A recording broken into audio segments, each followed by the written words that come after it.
So welcome to Disability and Christian Faith. This panel event is part of a larger series that we started back in April with Disability Justice.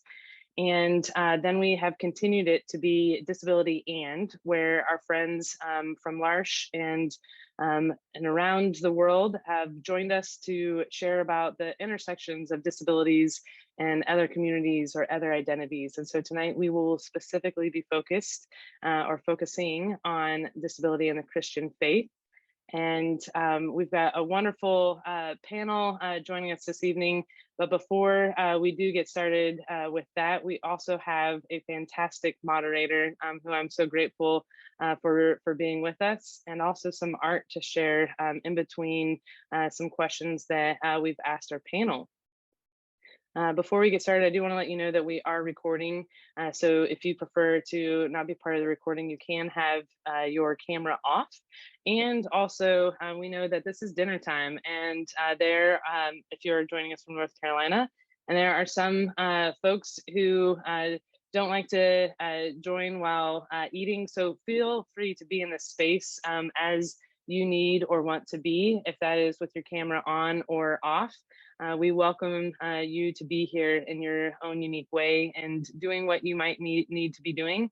If that is eating or doodling or moving around, we're just so glad that you're here. So thank you for joining us this evening.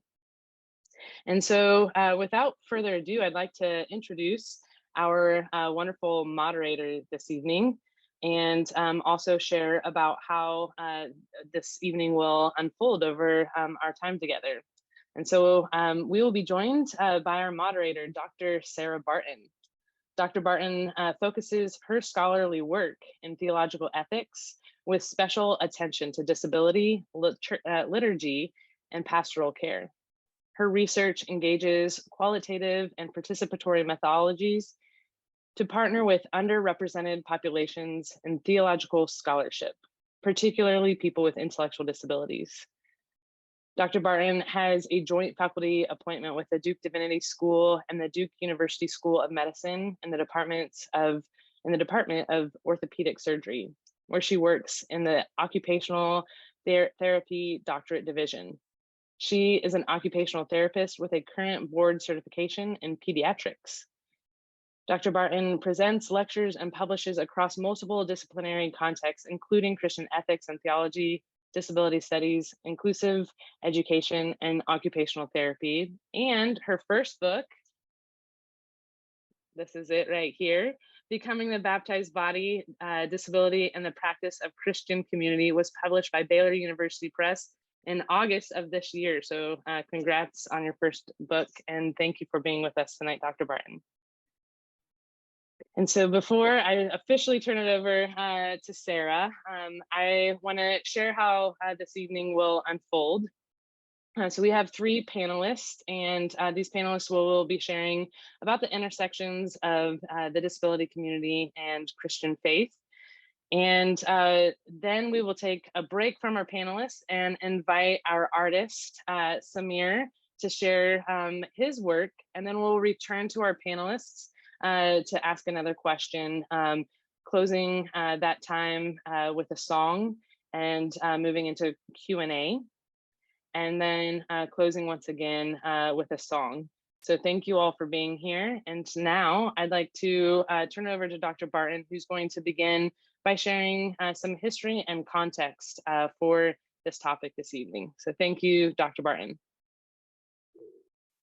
Thank you, Laura, so much for the introduction, and hi, everyone. It's great to see everyone here. I do go by Sarah, so please don't feel like you need to address me as Dr. Barton. I'm a white woman in my mid-30s. I have shoulder length, dark brown hair. I'm wearing tonight a plain hunter green top. I have a gold necklace on, and my Zoom background is blurred. It's the windows in my home office.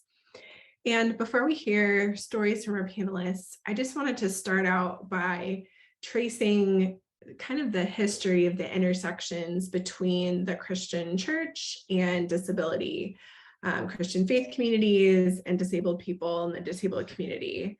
Now, I'm teaching a whole class on this semester. And then within that, we could probably study this for years. So I'll say this is just a tiny slice of an introduction, and we'll hear more from our wonderful panelists later tonight. But I think when I think about the history of how the disability community and the Christian community have come together, I think about 3 tensions and 3 difficulties that have happened in the past and continue to happen today. And then I think about 3 realities that are kind of happening right now that give me hope for the future. So I want to start out with the things that have been challenging and continue to be challenging.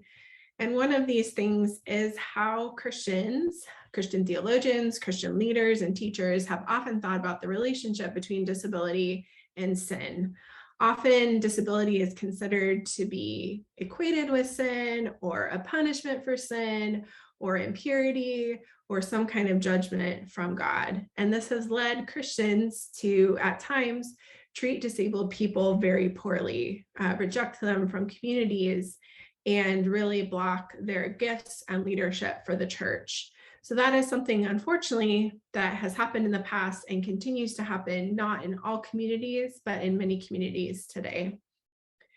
A second challenge, both in the historical church and in contemporary communities of Christian faith, is thinking about disabled people as examples of virtuous suffering. So people with disabilities might have to suffer as a special assignment from God that makes them a model or an example for other people of a way of Christian life.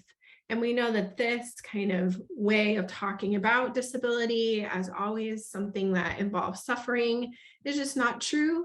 And it also puts a lot of pressure on disabled people. And it's often just not accurate for describing their lives.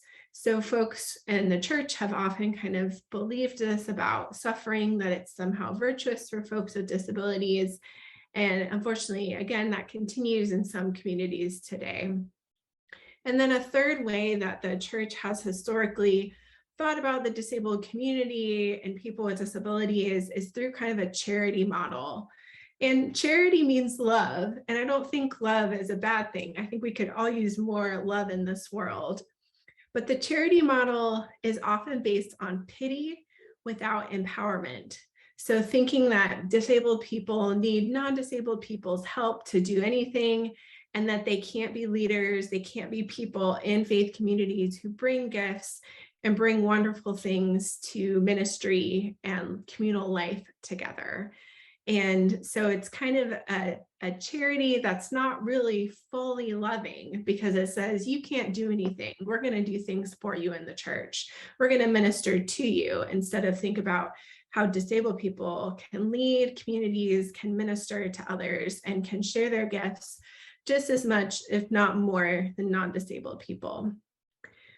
The good news is, I think there's some amazing things going on in the more contemporary church, which I hope we'll hear about in a little bit, about how the disabled community and Christian faith communities have come together and created powerful communities focused on justice and belonging.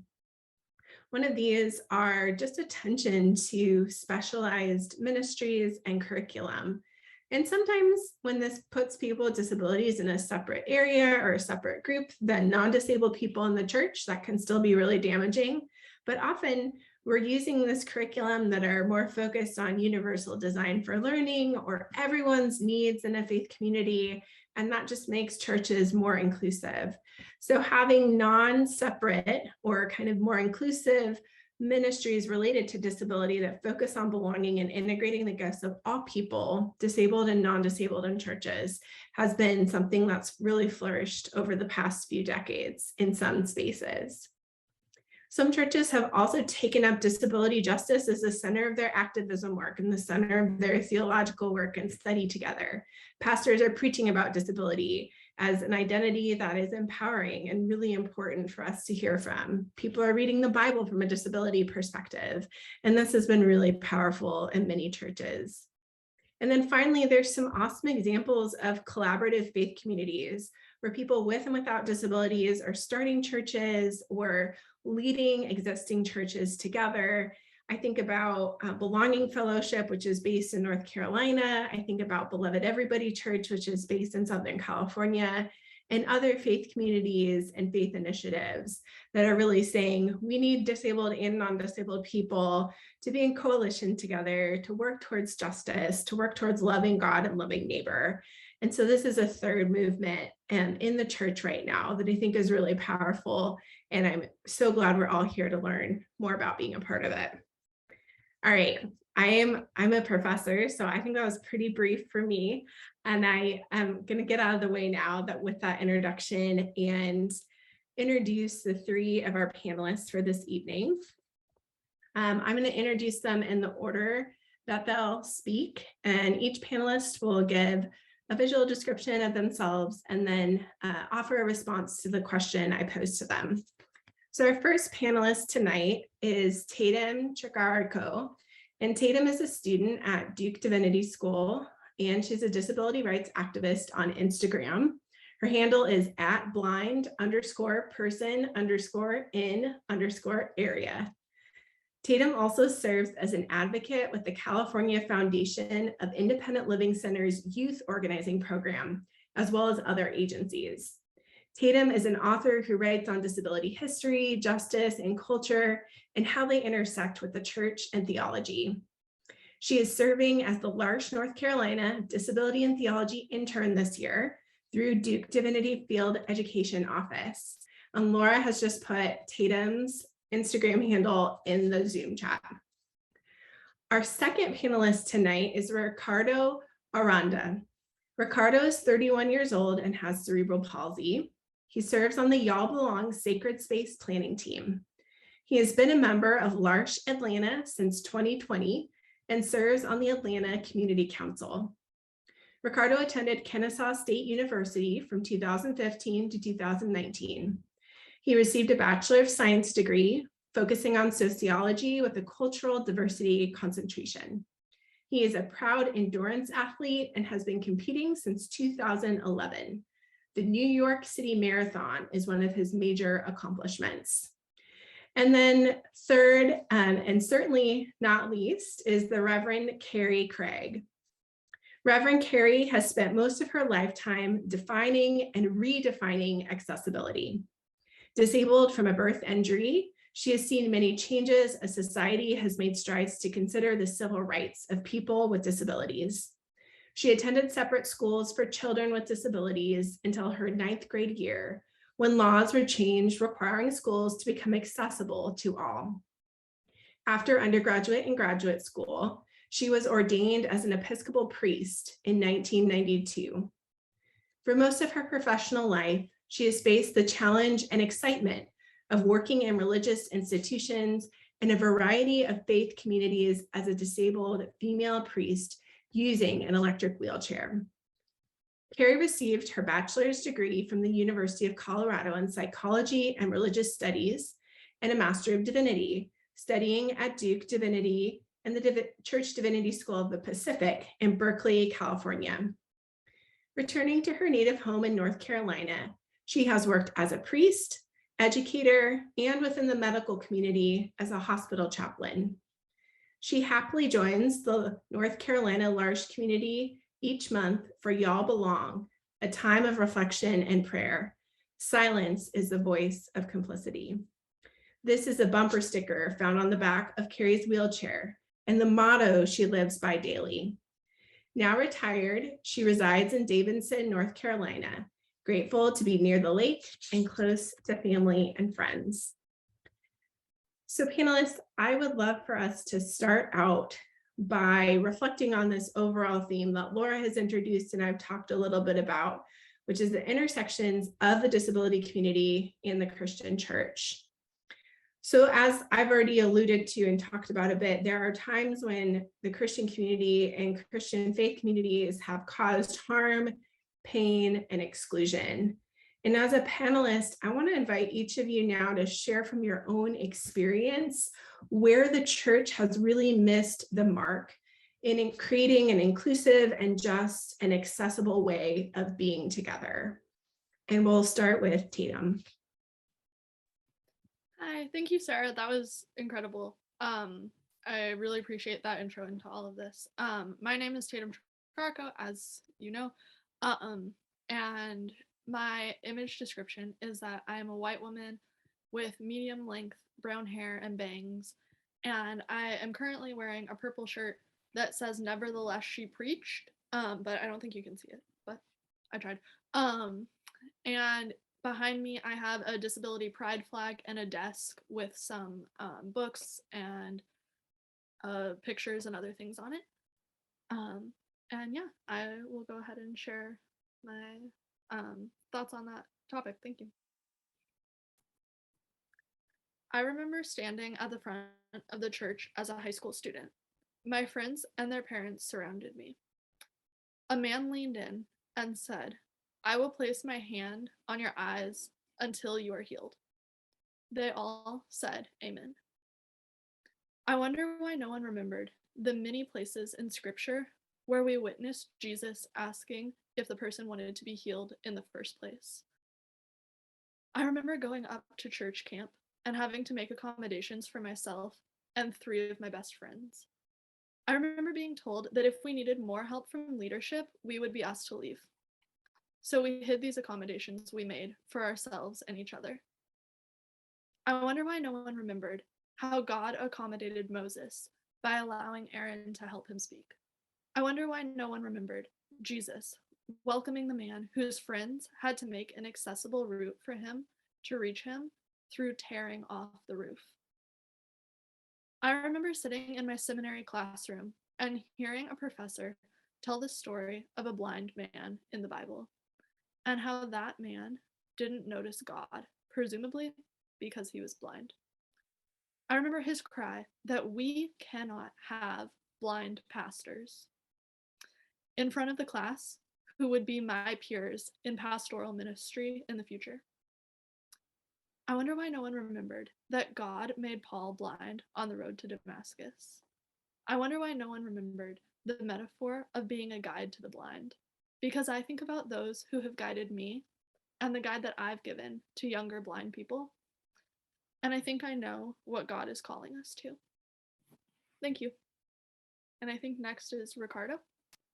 And before Ricardo shares, one thing that I forgot to mention in the intro that I gave was that after each person shares in this initial question, where the church has missed the mark of creating inclusive, just, and accessible ways of being together, after each panelist shares, we'll hold 30 seconds for silent lament.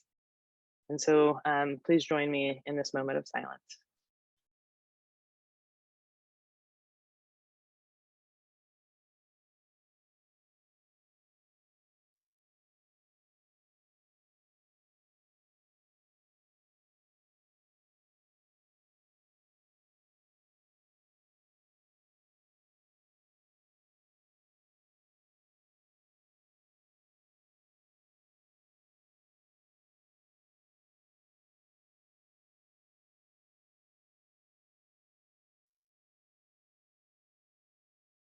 Thank you.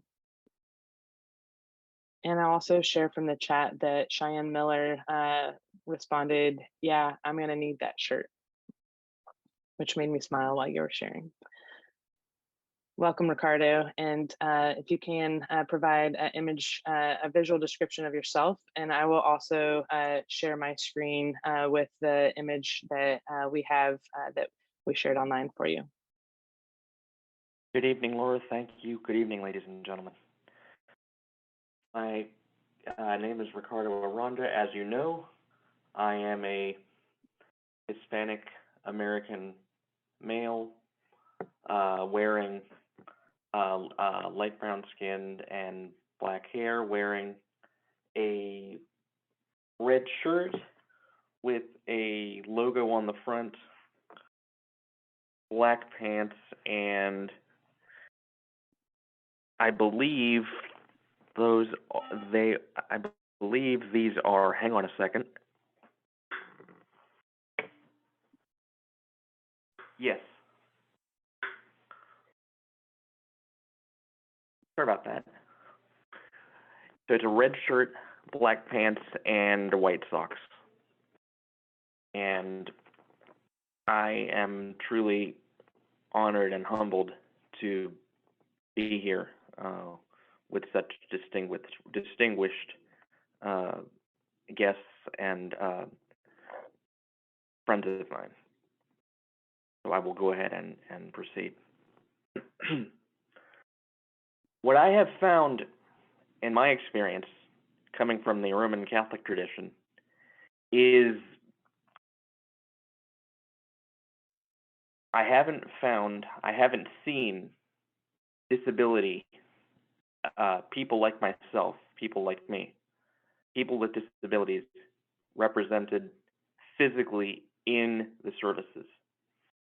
I have been a member of my local Catholic parish for the past 20 plus years. And when we arrived at my local parish, I remember asking my parents one day. I remember asking my parents, I said, am I the only parishioner here with a disability? For lack of a better sense, I don't see anyone else. And my parents probably responded, no, you're not. There are others, but we just don't know. We just don't know them very well. The reason why I asked that question is because I didn't see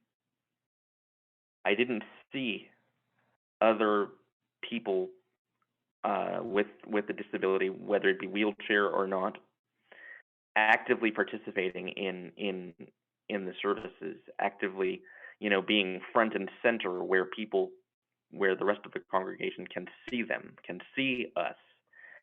And I think that is primarily where the Christian church has very, very badly missed the mark. I mean, I could not even begin to tell you how badly I believe that the church has missed the mark on this. I have a feeling that we can definitely do better. There is much more work to do, because this is definitely not the Christian community that Jesus would like to see, or would have liked to have seen. So let me just close with this. We need to clean this up.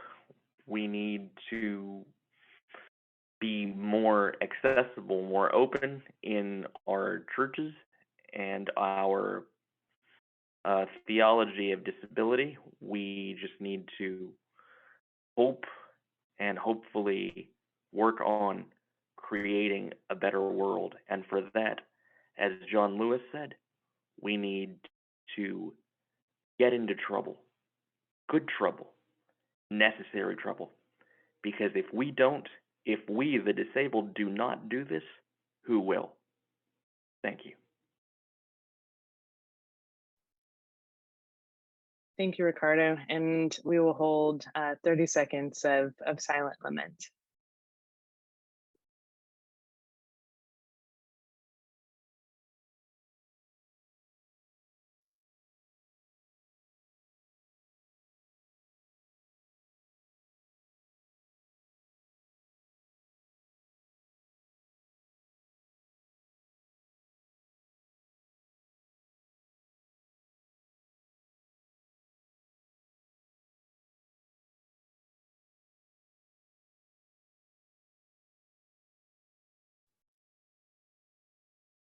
Thank you. And welcome, Reverend Carrie Craig.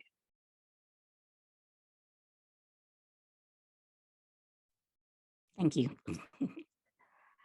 Wow. So my name is Carrie Craig. I am a white female with scattered color in my hair, brown with some highlights and probably some gray. I am sitting in an electrical chair. I am wearing a shirt that has orange and blue throughout it and matches not even close to my background, which is one of my favorite stained glass windows from a church that I used to work in.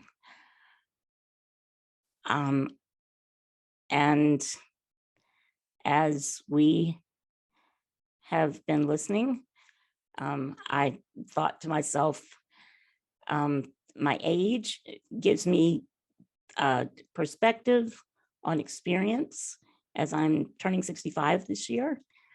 But I'm not certain that these stories tell me that we've gone through as much change as I would like to say that we have.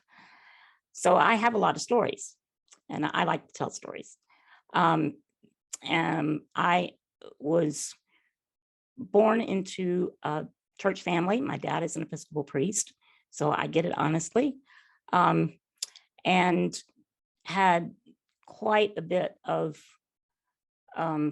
exposure to how the church relates to people with disabilities from that era to now.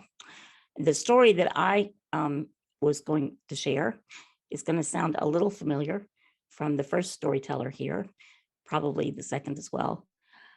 When I was 15, my folks went to a conference in Texas and took me with them, where there was a very popular person who was involved with healing.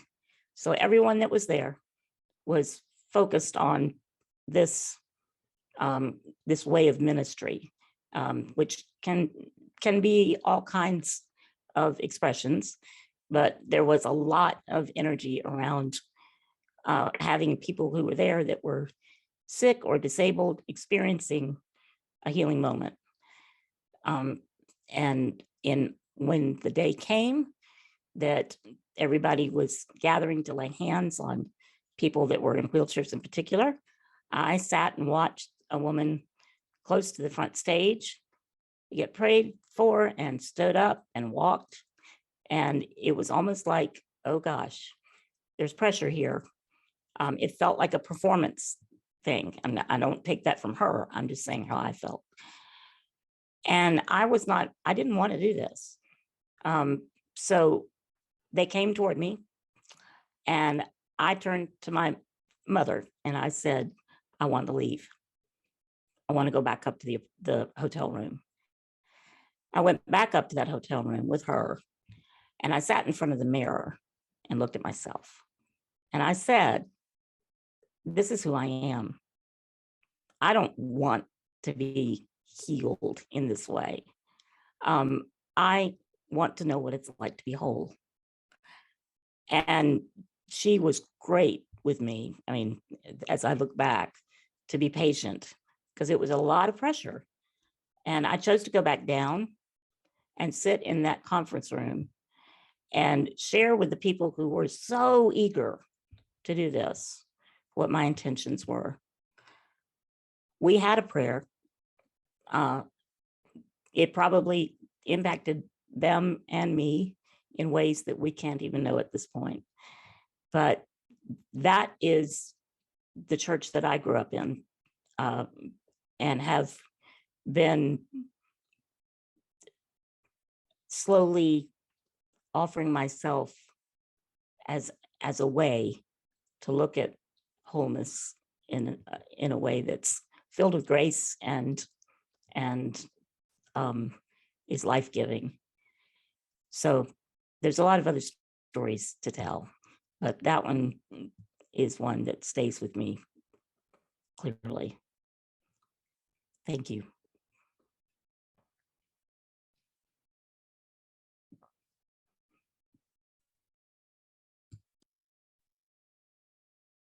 Thank you for sharing your story, Reverend Carey. We'll now pause again once more for 30 seconds of silent lament.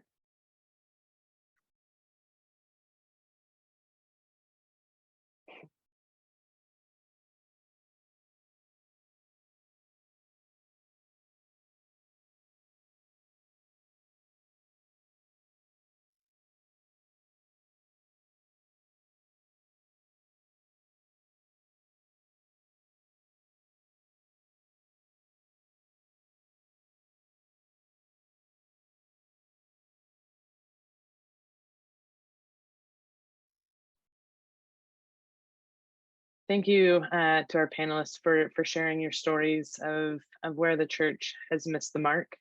We're now going to transition into seeing art expression on the same topic. And so I turn it back over to Sarah, who will invite our artist to share, and I'll share my screen as he walks as he shares his art with us virtually. So it's my pleasure not only to introduce our panelists, but to also introduce Samir Knego, who is our artist for tonight. Samir is a multidisciplinary artist and a zinester. He was Level's Spring 2021 Local Artist in Residence and is currently part of Socially Distant Arts 2022 to 2023 residency program centered around accessibility and disability justice. When he's not making art, he works in a library and listens to a lot of heavy metal. You can find Samir online at smearkenego.wixsite.com/here. We will get that in the Zoom chat for folks, or in person at the Eno Arts Mill in Hillsborough, where he is currently the resident artist. Welcome, Samir. Hello, as Sarah said, I'm Samir. I am a white man with frizzy brown hair. It's currently in a ponytail. I have a short brown beard and I wear sunglasses. I'm also wearing a black sweatshirt that has a lot of paint splattered on it that I don't think shows up on Zoom. I'm sitting in a bright green manual wheelchair and I'm in my studio. And so in the background, there's various colorful paintings and mixed media work, lots of bright colors and kind of undulating shapes. So I'm a visual artist. I use a lot of different mediums. I really like to explore the intersection of disability and religion. And today I'm going to share a few pieces from a show I did earlier this year about disabled gods. As our panelists have already discussed, it can be really tough to be disabled in Christian spaces. And the goal of this show was to make disability visible and prominent in the context of faith, especially but not exclusively Christianity. I also wanted to use some of the kind of ideas and pictures that we associate with religion to think about disability pride and what it feels like and looks like to be really comfortable and confident in our various bodies and brains. Like a lot of the panelists, I've experienced various stuff around like people trying to heal me. And so part of this in having these disabled gods was to show that actually no, disabled people are perfectly whole and you know, as we're meant to be. So the first piece that I'm going to show is called The Divine. This is a painting of an amorphous, colorful figure that sits in and seems to be part of a wheelchair. Two black wheels are present, but otherwise it's unclear exactly what part is the figure and what part is the chair. The figure seems vaguely humanoid in that it sort of sits in, on, or around the wheelchair, but it has no discernible limbs, head, or other physical features. Instead, the figure's multicolored form twists and branches out from its trunk. So now we're going to have just a minute of silence for people to contemplate the visuals or the description, and then I'll talk a little bit more.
Well, if you go back to the previous one, I wanted to say a little bit more.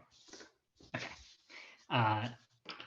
Coming back now from that moment to contemplate, I was going to say this is one of the first pieces that I painted for this project of Disabled Gods. It's somewhat abstract, but still like a pretty literal depiction, and also like a fairly narrow portrayal of disability. I personally am a wheelchair user. I have various skeletal deformities, so the idea of this wheelchair using deformed God was very appealing to me. But thinking of this project as a whole, I wanted to portray kind of more different kinds of disability, and really thinking about disability as like a feeling and community rather than just like a particular medical condition. And so the second piece that I want to show for you tonight is called Deep. And description is, has black ink lines over blue and purple watercolor lines and splotches. The black lines resemble a brain from above, or lungs, and or wings. And so we'll just have a minute to reflect and see or think about that.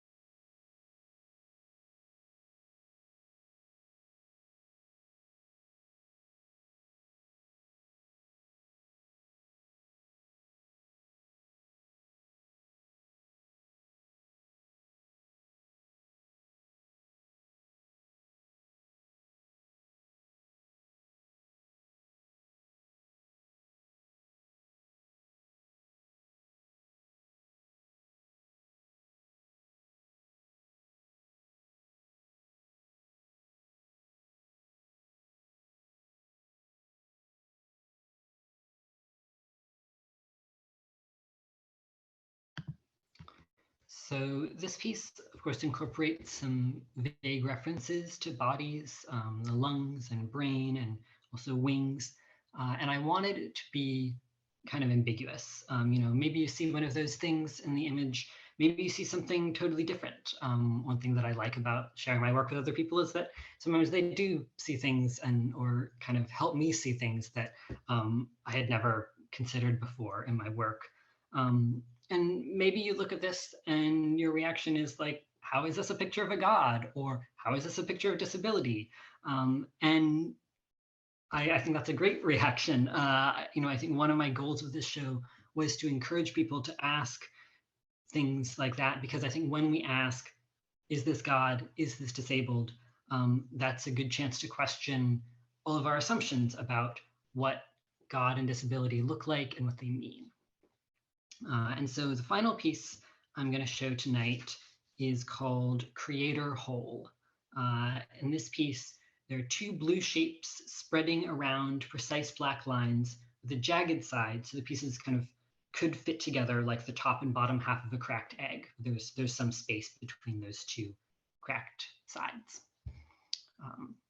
I'll give just a moment to think about that.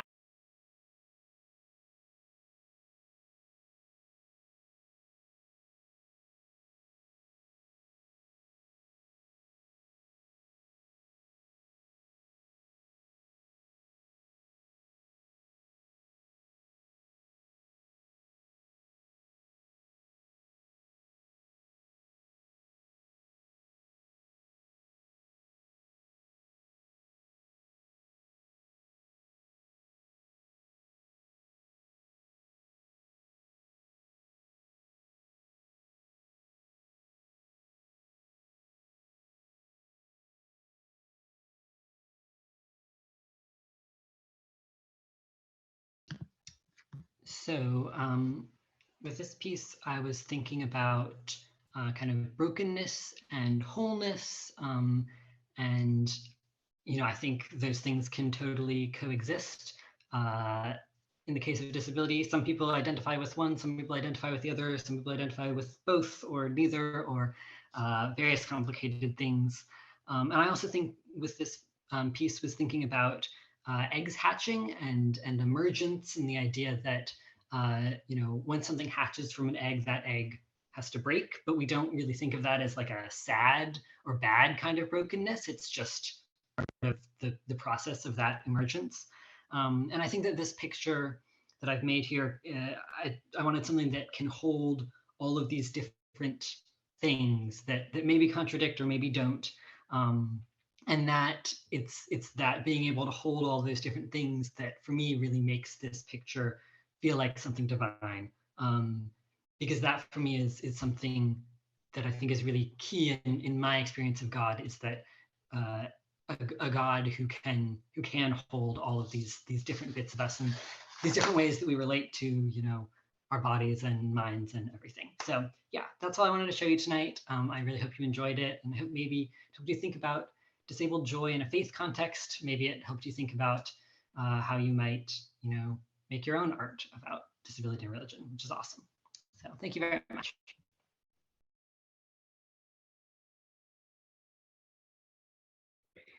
Thank you so much, Samir. That was so great. I am excited that we're able to hold space for lament, have this artistic time to reflect on Samir's really evocative and amazing work. And now I want to transition us back to the panelist stories and move from stories where the church, the Christian church in particular, has missed the mark, and invite our panelists to now share where they found celebration and joy and belonging within Christian faith communities.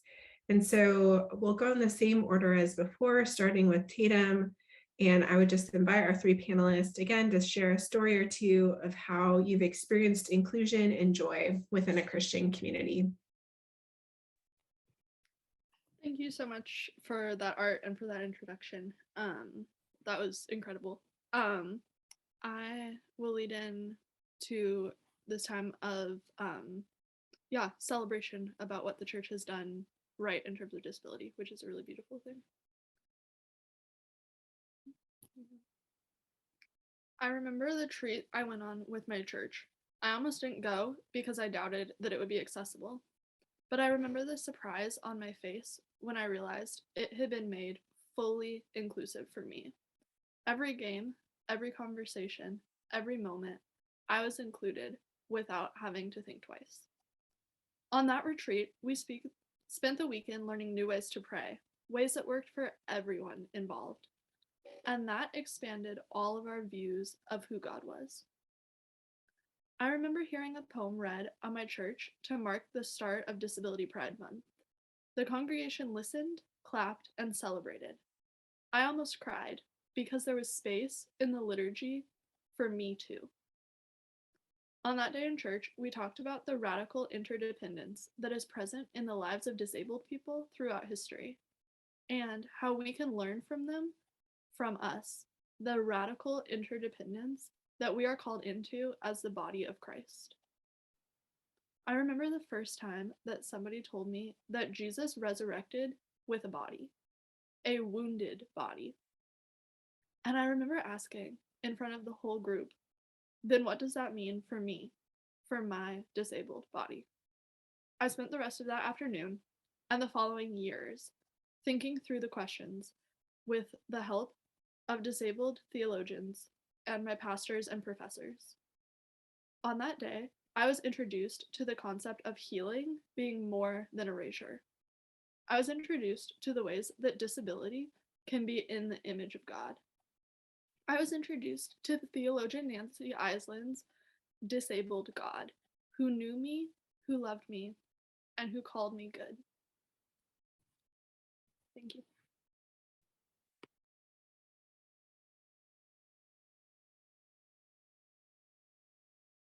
And we'll celebrate these stories all together at the end with a song. And so now we welcome Ricardo to share his story. Thank you again, Laura, and thank you again, everyone, for allowing me to share with you this evening. The story of where I believe that the church, and particularly the Christian church, has included people with disability comes once again from the Catholic perspective, because I am from the Catholic part of the church, the Catholic tradition. And that involves my being a member of of an organization that means a lot to me. I was listening to the radio one day that happened to be a radio reading service, a radio station that has papers and material read out loud for people that are visually impaired. And a commercial came on for the Xavier Society for the Blind of New York City. The Xavier Society for the Blind is a nonprofit Catholic organization that provides Catholic materials such as audiobooks, Braille Bibles, Braille liturgical books, and Braille Catholic theology books to blind patrons. They have been around since 1900, and I have been a proud member of their talking book or audio book program since, I believe, either 2019 or 2020. They also provide, if you're a Catholic priest, they also provide the liturgical books necessary to celebrate Mass in Braille as well as the Mass propers, or as our Anglican and Episcopal friends would call it, the Order of Service in Braille as well.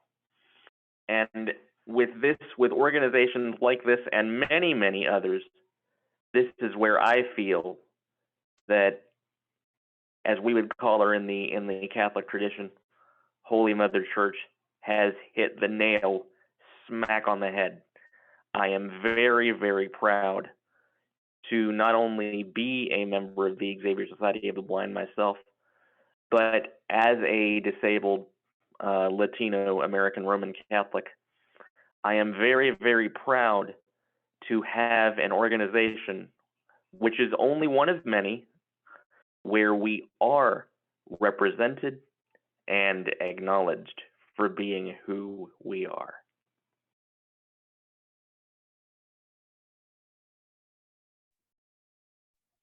Thank you, Ricardo. And now to Reverend Gary.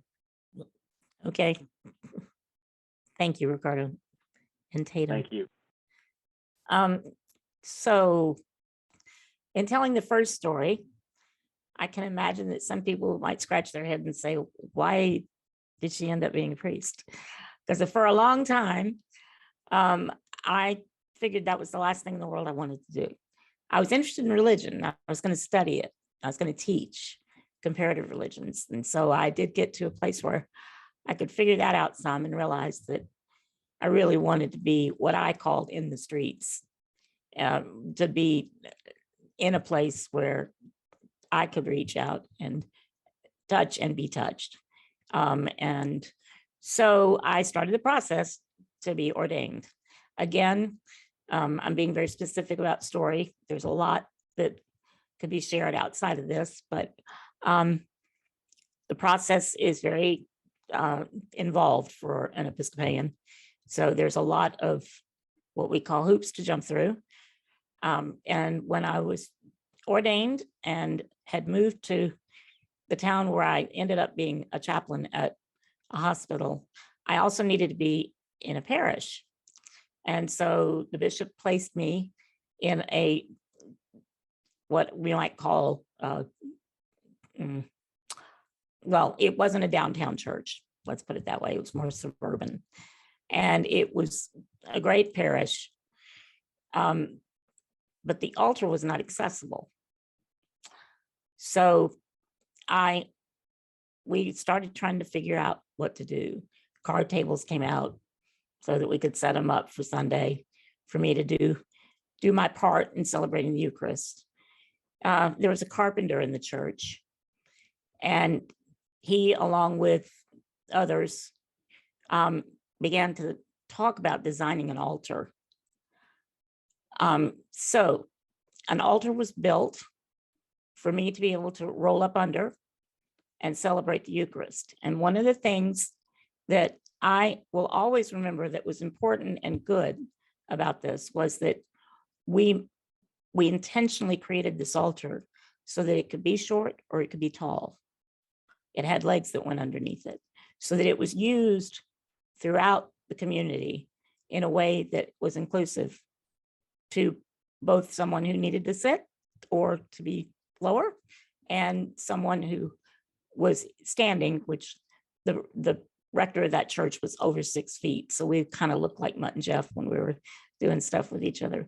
But that was a moment when I experienced the wholeness that I was seeking so much earlier in my life.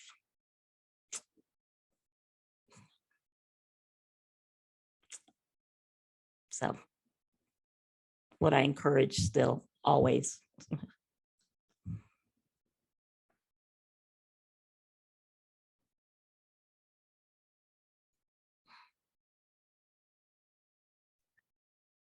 Thank you to our panelists, and we do have time for some Q&A. And so for the Q&A for our panelists, we'll have about 8 minutes for Q&A. So if you have a question, a follow-up for one of our panelists, you can ask them specifically, or you can just ask the group as a whole.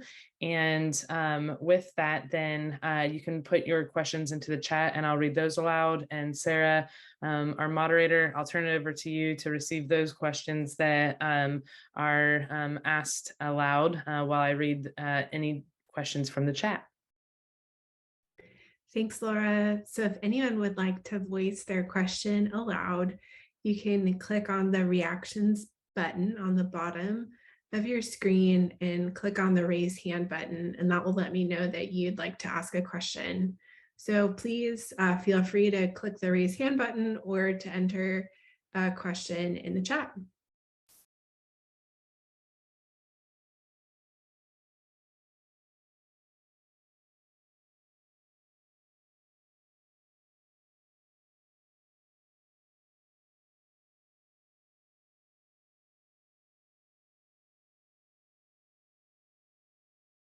Melissa, go ahead.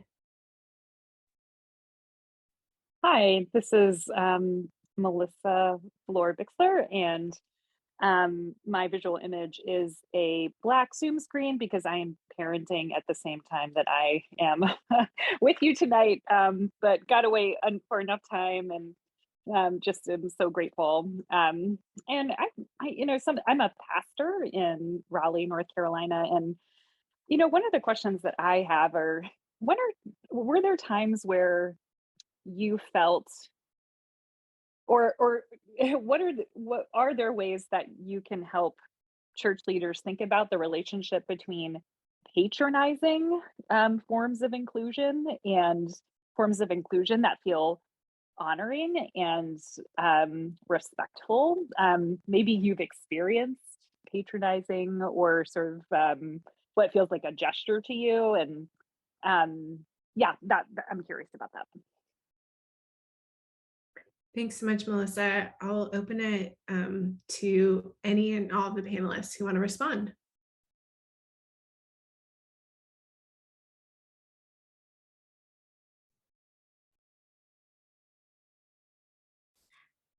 I'll at least share a thought. In my experience, the alarms go off quickly when you get the feeling that the person has already decided what they're comfortable with you doing. And so they approach you as if they've done this great thing to think up something that you could be involved with. People want to be included in a way that they feel they're engaged, to see what they can offer, and to be in conversation about it instead of it being laid on you in some way.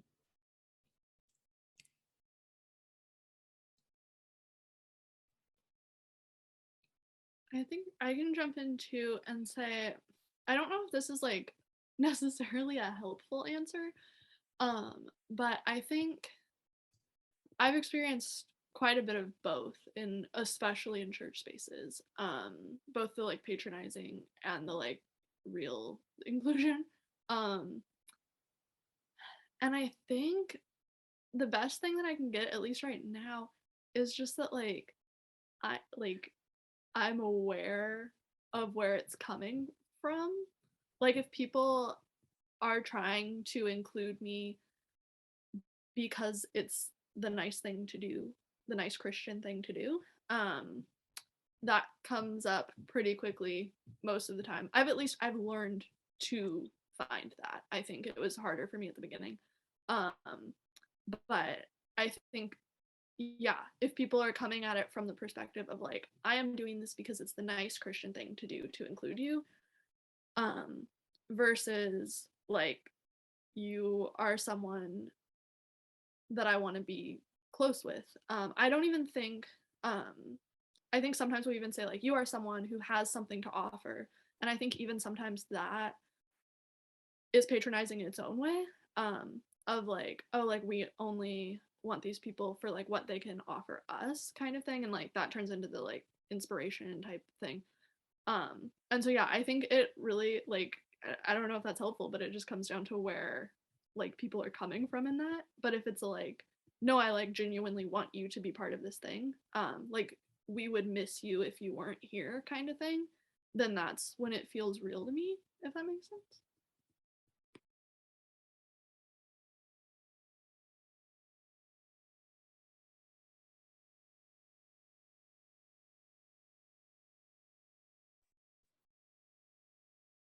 Ricardo, do you want to respond? Are there any other questions, or is this just the one? It's just the one right now. Just the one. Yes. First of all, amen to that. Thank you. I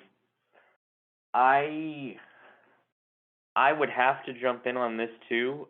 As a matter of fact, as a sociologist, I'm gonna analyze this just a little bit more, because analyzing is, as a sociologist, is what we do. And forgive me if I'm starting to get if I ever start to get technical. It's just that I am really enjoying this panel discussion, and it brings me back to my college days, where I just really enjoyed my courses because they were truly intellectually stimulating, and I'm a hopeless academic. But anyway, I am in complete agreement with you with the patronizing form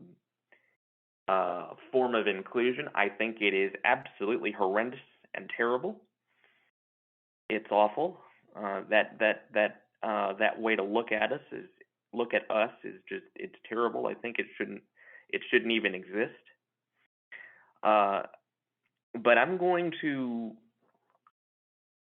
analyze this from what I'm going to begin to call the inspirational model of disability. And mind you, this is not a sociological term. This is just a term that I just invented off the top of my head here.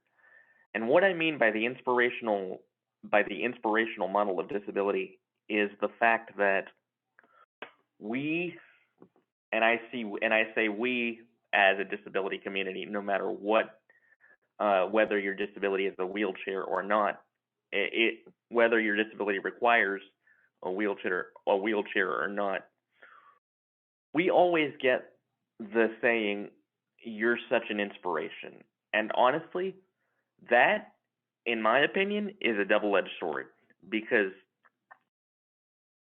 you could either use it to patronize, to kind of condescend almost, or you could truly mean it.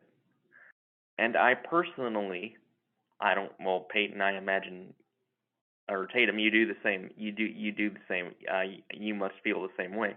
I personally do not agree with the with the patronizing form, because as I said, it's horrendous, horrible. I don't even know what the world has been thinking.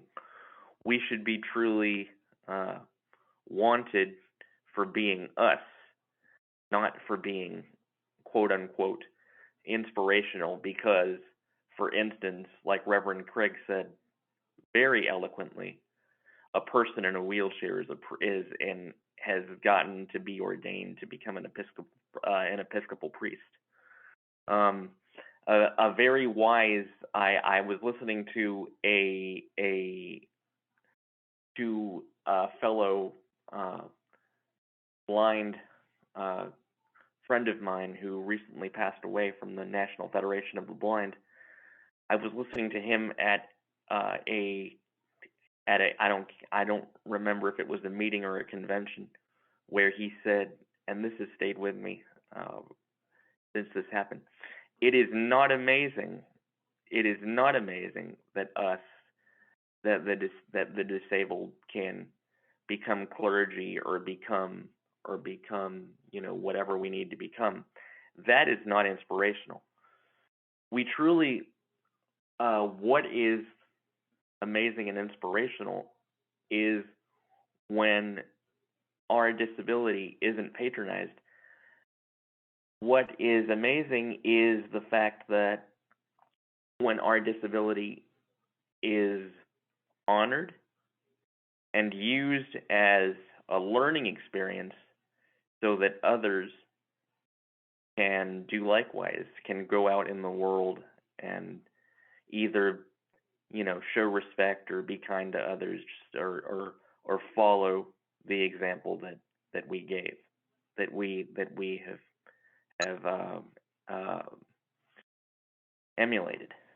So I know that that's a mouthful, and I don't know if that answered the person's question, but that is my view on that. And sorry for the elongated answer.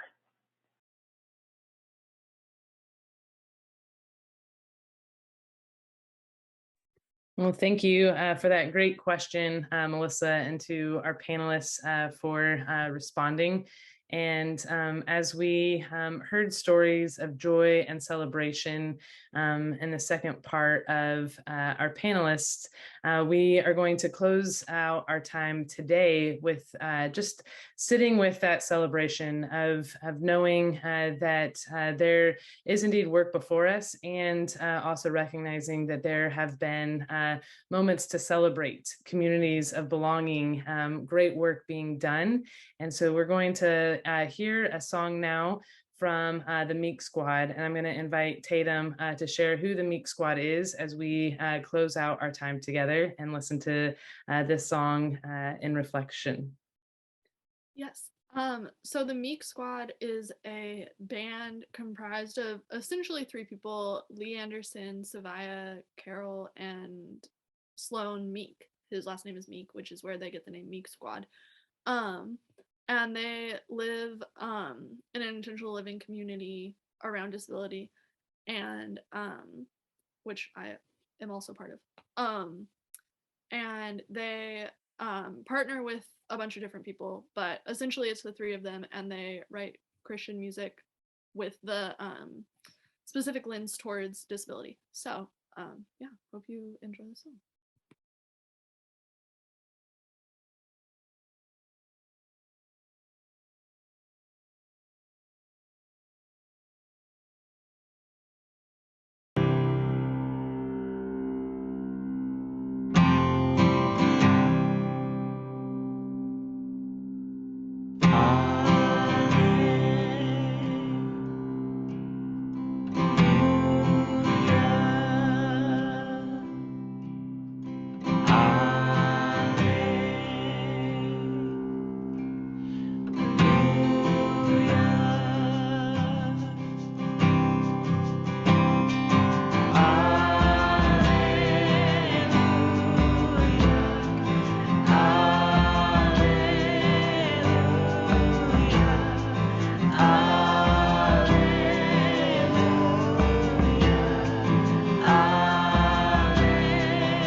Thank you, Tatum, for introducing us to the Meek Squad, and thanks to the Meek Squad out there in Durham, North Carolina, for that beautiful closing reflection.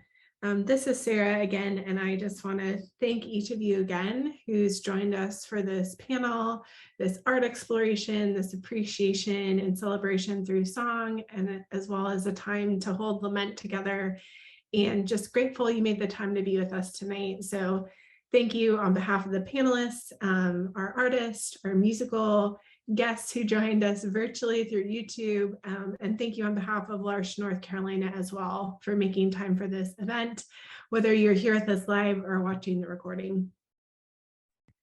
And I want to second Sarah's gratitude and say thank you to Sarah for moderating. Thank you to our panelists and to all of you being here. In the chat, and I'll also put this into the comments on YouTube, we have created a survey for this event. This is, as I shared at the very beginning, part of a series called Disability and, sharing about the intersections of the disability community and various identities or just places in the world. So in November, we will have disability and employment coming up. If you would take some time and fill out this survey, we would greatly appreciate it. If you would like assistance in filling out the survey by phone, you can message me here in the chat, and I would be happy to chat with you over the phone in order to record your responses to the survey. And if you were here at the very beginning, I shared that Sarah recently published this book, Becoming the Baptized Body, Disability and the Practice of Christian Community. And Sarah has graciously offered, if you would like to fill out this survey, one person who fills out the survey will win a copy of Sarah's newly published, as of August of this year, book. And so we thank Sarah. And I also don't think that I mentioned at the very beginning that Sarah is one of our board members. And so we are so grateful for all of the many ways that Sarah supports and serves L'Arche, North Carolina. Thank you, Sarah, and thank you all for being here.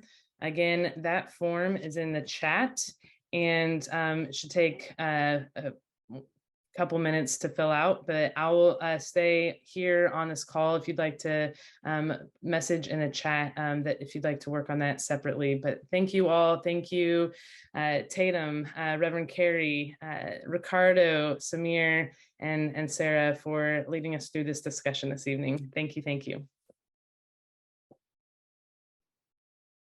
Have a good night, y'all.